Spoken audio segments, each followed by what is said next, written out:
Honestly, some people's idea of packing is very different to mine. Just a bit of bubble wrap around it, not even round there properly. Bit of crappy old polystyrene, rattling around, nothing on the top. No wonder things get damaged in the post. I mean, you can't always blame the couriers, because if stuff's packed like this, then... God, what a load of old shit.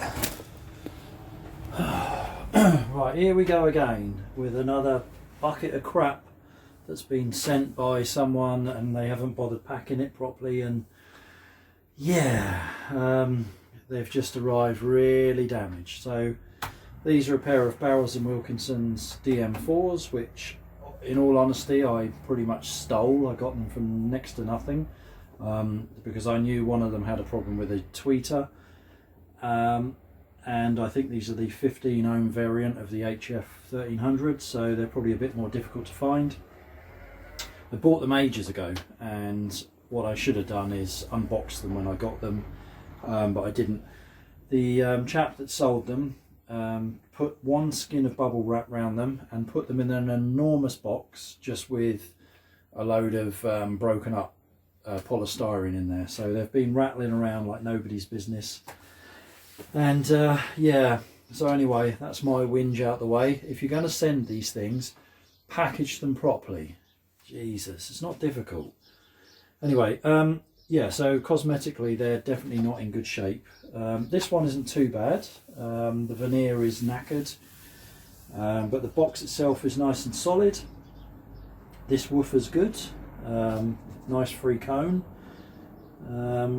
Hopefully this is the tweeter that's okay. We have a super tweeter here. You'll often see this combination, the HF 1300, which only plays up to 13 kilohertz. It just doesn't do any more than that. It just drops off a cliff.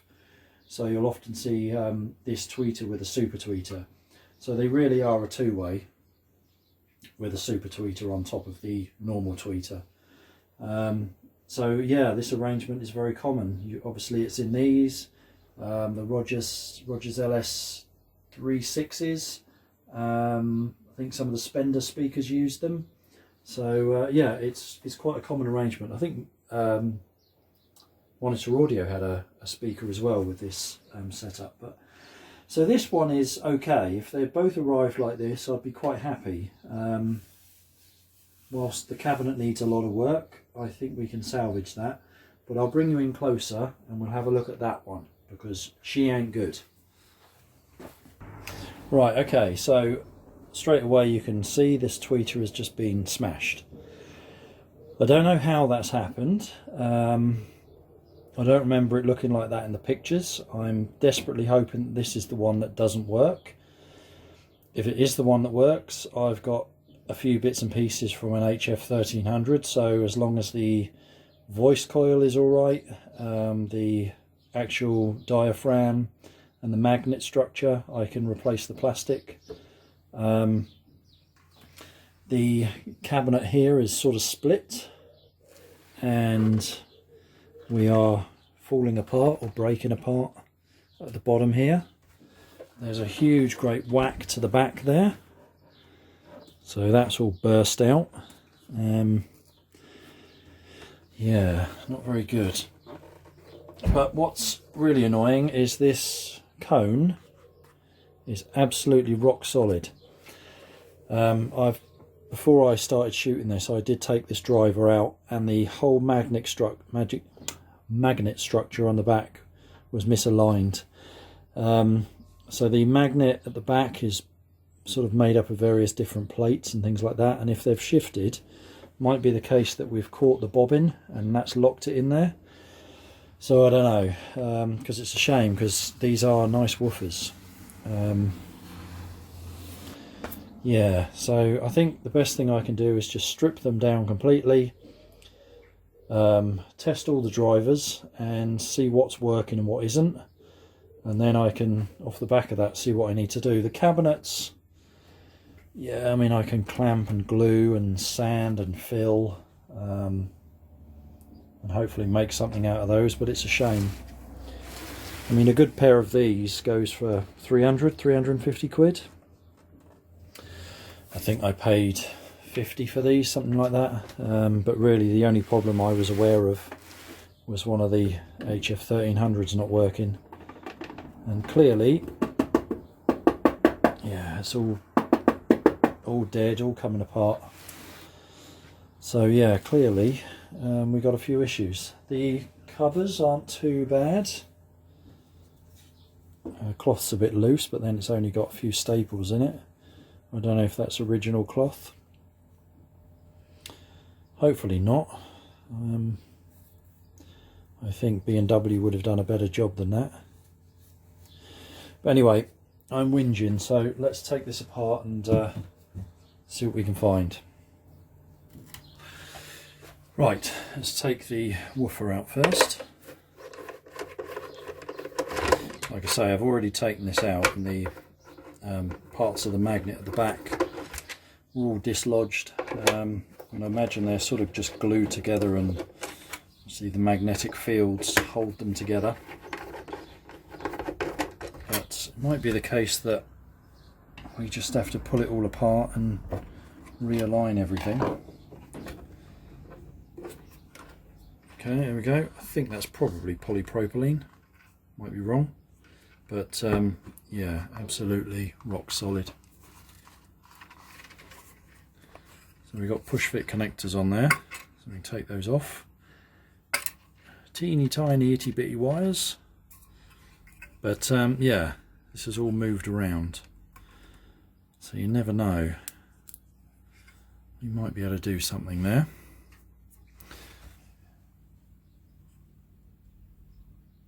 I think you can pick these up second hand, probably 30-40 quid, something like that. And I think, given how hard that's pinched, even if I can realign this, yeah, the magnet's got some crack in there as well. I think the voice coil will probably be damaged. That's a shame. Right, so we've got a load of wool inside.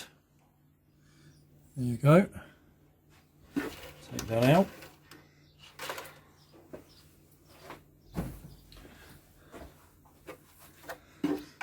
Right, yuck, yuck, yuck. Okay,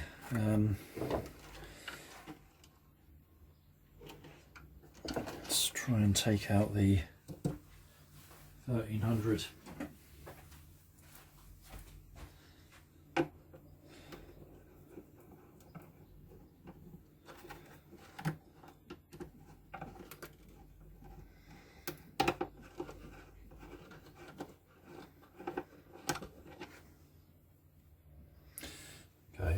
So I think there's inserts on the back of this. Yeah, I've been kind of looking forward to getting a pair of these, because I've heard a lot of people review them, and I think they're a pretty good speaker, or they're meant to be. I know Kelvin from Stereo Review X did review on these with a few other speakers, and he thought very highly of them. So it would be nice to bring a pair of these back to life and have a good listen to them. So we'll have to see what we can do. But yeah, we're not off to a good start. We are not off to a good start. God. Nice. Yeah, I'm not too sure whether we're going to do anything with that. We will see. Yeah, so this is the 15 ohm version, or 16 ohm written on there. What's left of it. Take this out.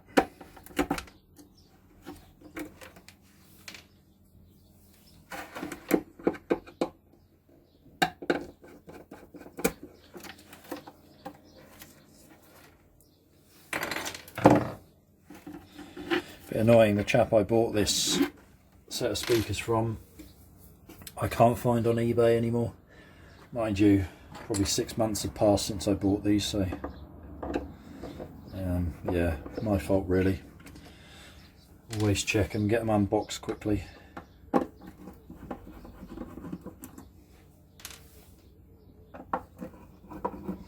I'm hoping these super tweeters are okay, because I know these are pretty difficult to find. Okay, looks like the tweet is connected out of phase, super tweeter I should say. There we go.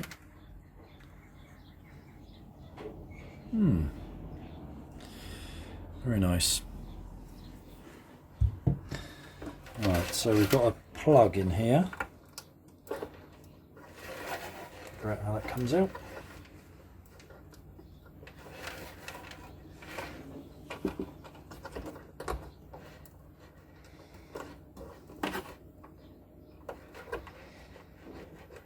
There we go. And I think to get that out, we'll unscrew it from the back. Yeah. So these rubber bungs come out. Make sure you can see that. Yep.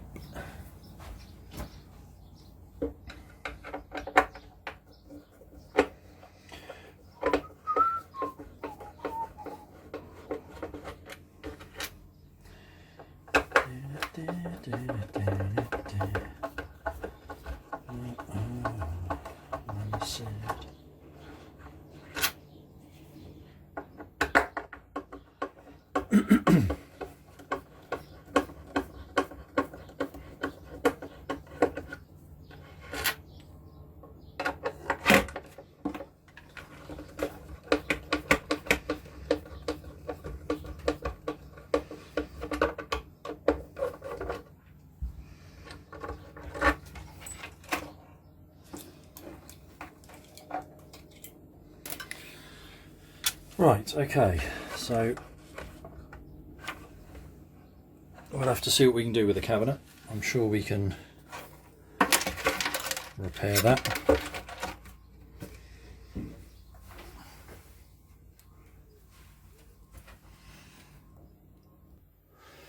Right, so the crossover, what have we got going on here then? Right, so I've gone through the crossover, and it's quite a complicated little thing really. The capacitors on there are a bit tricky to sort of see what the values are. I think these are an early polycap. Might be wrong, but anyway, we've got an iron core inductor which is on the woofer, and all the rest are air core, so it's good to see. I haven't measured the values of these inductors. If I do more with these and rebuild this, then I will do. The way this speaker's looking at the moment, it's just going to get sold for parts because it's, yeah, a bit of a mess. Anyway, let's have a quick look. So on the woofer circuit, pretty standard second order. So we come in to an inductor, to our positive of our woofer, with a 4.7 and a 3.3, making an 8 microfarad cap down to ground, so second order. The mid-range, well, not the mid-range, the tweeter circuit is a bit more involved actually. So we come in through a 3.3 microfarad, and then we have an air core inductor down to ground. We follow on to a 2.2 and a 1.5, so that's making a 3.7. So kind of a third order on the high pass, and then we have a little air core inductor before we get to the tweeter. So I think we're also limiting how high this can play. And then on our super tweeter, we come in through a 0.68 microfarad with an air core inductor down to ground, and then a 1 microfarad, and then to the super tweeter. So I'm guessing this is probably playing from like 10 kilohertz upwards, and the HF1300 is probably being rolled off at 9 or 10 kilohertz, something like that, with this inductor there. So yeah, fairly complex really. Right, let's have a look at these drivers and see what we can salvage. Right, okay, so 2 super tweeters. Let's see what we've got. I'm pretty sure one of these is damaged. Okay, let's have a look. Let's have a look at this one first.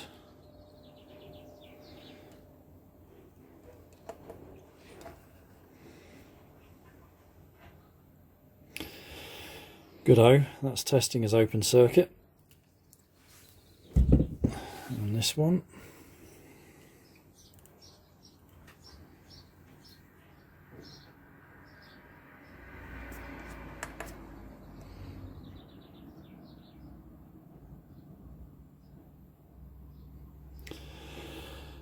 .37 ohms. Really?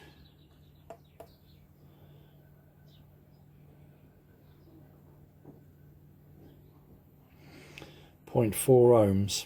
That can't be right. I think we're damaged. Okay. Right. So here we've got one HF 1300, and these are the 16 ohm type.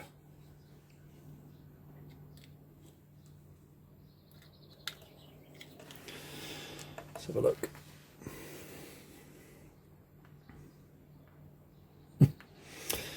Blimey, we're in the kilo ohm range on this one, so this has definitely had it. Just make sure we're on there properly.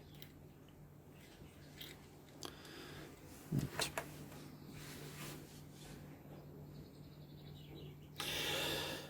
185.1 thousand ohms, yeah. So that's no good. Right, I've busted up mid-range. Or sorry, tweeter. Let's have a look at this one.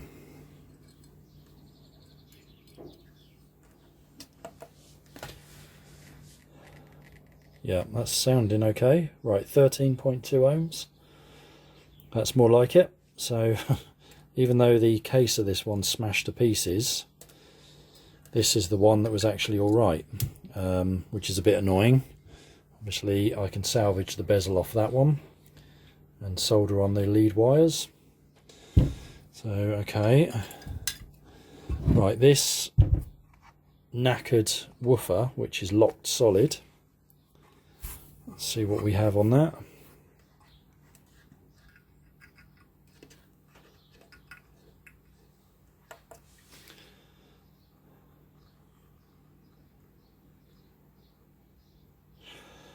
.8 ohms. That's probably what I'd expect to see. Suggests to me that the voice coil is potentially okay. If it's locked in there solid, it's either got hot and stuck in there, but like I say, the magnet I found had been knocked around, so I think it's just all out of alignment. But even so, I don't think we can do much with that. Okay, and the other woofer, this one's nice and free. Incidentally, it has this foam around it which stops the wool hitting the cone. So let's see what we got here.